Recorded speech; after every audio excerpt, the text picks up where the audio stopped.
Welcome back to my channel. This is 코인 노마드. 안녕하세요. 코인 노마드입니다. 코인게코 마켓캡 1.8% 하락하면서 비트코인 1.6%, 이더리움 2.3% 하락하고 있습니다. 자, 왜 그런가 한번 보겠습니다. 일단은 우리가 제일 중요시 보는 것, 비트코인 요즘에 S&P 500, 나스닥 항상 체크해야 되는데 이런 추세선을 깨고 올라왔는데 그 후에 연준 금리 때문에 이렇게 하락을 하고 있습니다. 그럼 이 추세선 반등하고 올라가는 게 정상이긴 한데 지금 상황이 별로 안 좋습니다. 일주일 동안 굉장히 중요한 실적 발표 어닝 시즌이죠. 북미는 일요일 날 밤이고 6시간, 8시간 뒤면은 아침이 돼서 월요일 날 코카콜라부터 시작해서 실적 발표, 그 다음에 화요일 날 UPS, 마이크로소프트, 구글 알파벳, 비자카드, 수요일 날 메타, 페이스북, 페이팔, 포드, 목요일 날이 중요한 아마존 발표가 있습니다. 마스터카드, 맥도날드, 로빈후드도 있고, 금요일 날은 석유, 정유회사들이. 그래서 굉장히 중요한 하루가 될 것이고 이 중에 몇 개가 예상보다 훨씬 못 나온다면 하락할 가능성이 있다. 그러면 나스닥 하락하면 비트코인 하락하고 비트코인 하락하면 알트코인도 2배로 하락할 수도 있다. 굉장히 조심하셔야 된다. 제레미 호건 변호사는 트윗으로 재판 일정에 대한 3가지 주된 언급을 했습니다. 밑에 보시면 첨부된 내용은 제임스 필란 변호사가 정리한 내용을 첨부하였고, 제레미 호건이 말한 3가지는 첫 번째, 월스트라고 했습니다. 최악의 케이스다. 2번째, 네버라고 했습니다. 이런 재판은 본 적이 없다. 처음이다. 이런 케이스가 아닌데 이렇게 된 겁니다. 우리도 예상했는데 왜 변호사가 예상을 못했냐? 변호사들은 모든 케이스를 보기 때문에 잘 일어나지 않는 케이스는 예상하지 않습니다. 하기 때문에 이런 재판 본 적 없다. 이렇게 말하고 있습니다. 자, 그럼 결론은 무엇이냐? 2023년으로 간다. 그때까지 갈 수 있다는 얘기죠. 자, 그럼 필란 변호사가 정리한 일정을 다시 한번 보면 리플과 SEC 소송 약식 재판 일정에 대한 합의는 브리핑 개시 8월 2일입니다. 브리핑 종료는 12월 20일입니다. 12월 20일 크리스마스 전까지 다 끝내겠다. 그러면 약식 판결의 가장 빠른 결과는 2023년 내년 1월 이후가 될 것으로 예상합니다. 왜 이렇게 늦어졌나? 리플은 약식 판결을 5월로 예상했지만 SEC의 지속적인 요구에 의해서 8월로 합의한 것으로 보고 있습니다. 5월이 아닌 8월로 합의하게 되었나? 약식 재판 브리핑에 있어서 리플과 SEC가 동의한 이유는 무엇인가? 이게 궁금한데요. 제레미 호건 변호사는 리플이 잘한 일이다 이렇게 말하고 있습니다. 왜냐? 더욱더 늦어지는 것보다 불확실성을 줄이는 것이 핵심 키이고 최악을 피할 수 있는 최선의 선택을 리플 법률팀은 한 것으로 보고 있습니다. 그렇기 때문에 우리가 컴플레인, 불만을 할 수 없는 것이죠.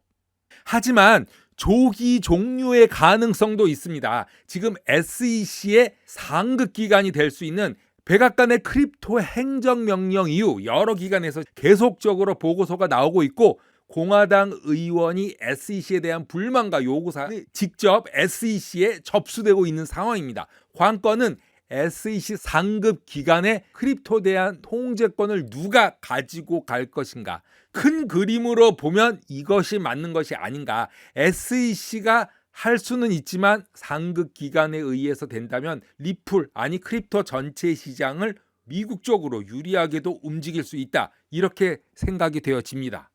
블록체인 분석업체 센티멘트는 2주간의 전체 자산 시장을 분석했는데요. 비트코인, 이더리움, 미국 주식시장, SP500 그리고 금 가격 모두 하락하는 모습을 보이고 있습니다. 물론 채권 가격도 같이 떨어지고 있는데 차트를 보시면은 초록색 비트코인, 이더리움 자주색, 파란색 미국 주식시장, 그리고 금 가격이 노란색으로 제일 위에 있습니다. 그러면은 최근 1주 전까지만 보더라도 다른 것들은 다 하락을 하고 있지만 금값은 상승했는데 최근 1주에서 2주 사이는 금, 미국 주식시장, 그리고 이더리움, 비트코인 모두 하락을 하고 있다. 이런 경우는 극히 드문 경우인데 앞으로 계속 이런 형태로 갈 수도 있겠다라는 생각을 잠시 해봤습니다.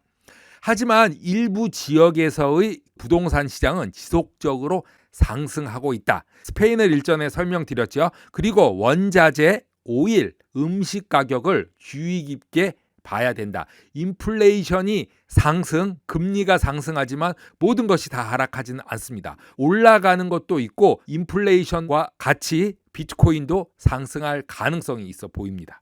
이더리움의 최근 가격 횡보와 하락 움직임에도 불구하고 이더리움의 주소 활동이 급증하고 있다고 말합니다. 이더리움의 1일 활성화 주소는 이번 주 보시면 상당히 큰 폭 증가했고 수요일까지 59만 개를 기록했다고 합니다. 이는 올해 3월 18일 이후 가장 높은 금액으로 한 달 동안에 가장 높은 수의 1일 활성화 주소를 나타내는 것이고, 밑에 차트를 보시면 소셜 미디어에서도 이더리움에 대한 언급이 2달 만에 최고 수준을 기록했다고 합니다.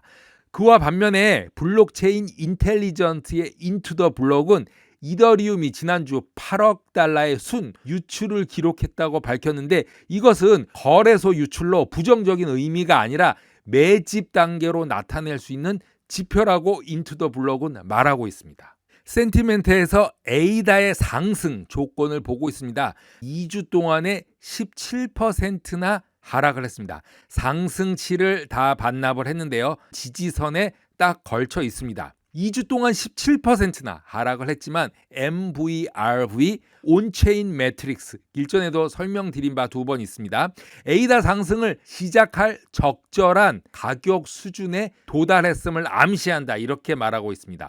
온체인 매트릭 MVRV는 유통되는 모든 코인들의 평균 이익 또는 손실을 보여주고 가격 반전을 알려주는 온체인 매트릭인데요. 칼다노 에이다가 MVRV 강세 전환 수준으로 보고 있다. 여기 지지대를 반등 삼아 올라갈 것이다, 이렇게 보고 있는 거죠. 하지만 현재 크립토 시장 전체는 미국 주식시장 지배를 받고 있기 때문에 1, 2주 남은 FOMC 연방공개시장위원회 회의에서 언급한 대로 50 베이스 포인트 금리 인상 가능성에 대해서 상관관계를 주시하고 있습니다. 미국 주식시장을 보고 비트코인에 따라서 적어도 횡보만 가능하다면 에이다는 상승 조건을 갖췄다, 이렇게 보는 것입니다. 종종 방송으로 전해드리는 올 인 팟캐스트 인터뷰에서 깜짝 방문으로 코인베이스 CEO 브라이언 암스트롱이 미래의 규제 환경이 어떤 모습일지에 대해서 말을 했습니다. 모든 디지털 자산이 증권으로 간주될 수 없기 때문에 암호화폐 산업이 미국 증권거래위원회 SEC에 의해 단독으로 규제되지는 못할 것이다 라고 말을 했습니다. 한 규제기관에 의해서 결정되지 않을 것이며, 비트코인과 이더리움 같은 암호화폐를 생각해보면 분명히 상품이고 이것은 선물거래위원회에 의해 규제도 되어야 한다고 말을 합니다. 토큰으로 회사에서 자금을 모으려면 SEC에서 증권으로 규제를 받아야 하고 SEC는 더 명확하게 알려주어야 한다고 말을 합니다.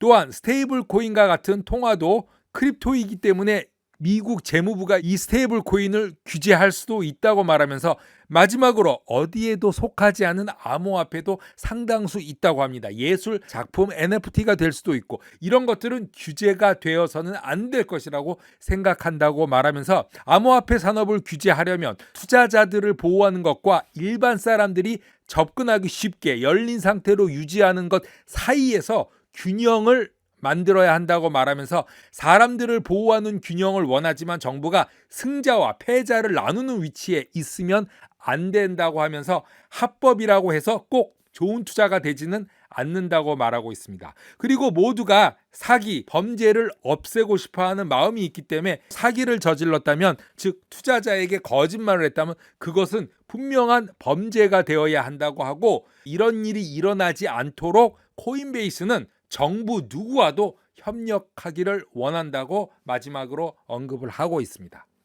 코인노마드 오늘은 여기까지 하겠습니다. 감사합니다.